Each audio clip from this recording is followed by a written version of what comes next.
Auto జానీపై puri Jagannadh పెంచుకున్న ఆశలన్నీ గల్లంతయ్యాయి. ఇక చిరంజీవి నుంచి పూరికి పిలుపు రావటం కలే. ఎవరైనా అయితే చిరు ఎప్పటికైనా పిలుస్తాడేమో, ఇంకొంతకాలం ఎదురు చూస్తే మంచిదేమో అనుకుంటారు. కానీ అందరిలో ఆలోచిస్తే తాను పూరి ఎందుకు అవుతాడు? అందుకే చిరుకి దిమ్మ తిరిగి మైండ్ బ్లాక్ అయ్యే షాక్ ఇవ్వాలని నిర్ణయించుకున్నాడు. అదేంటంటే ఈ ఆటో జానీ కథకు కొన్ని మార్పులు చేసి రవితేజతో తెరకెక్కించాలని నిర్ణయించుకున్నాడు. చిరంజీవి 150 సినిమా రాకముందే ఆటో జానీని రవితేజతో పూర్తి చేసి విడుదల చేయాలన్నది పూరి జగన్నాథ్ ఆలోచన.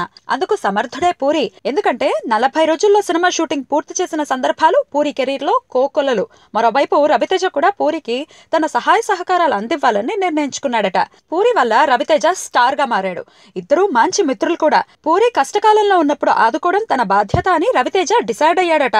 ఇప్పుడు పూరి లక్ష్యం ఒక్కటే, ఆటో జానీని రవితేజతో తీసి హిట్ కొట్టి ఇంత మంచి సినిమా నేనెందుకు వదులుకున్నా అని చిరు పశ్చాత్తాపడేలా చేయడం.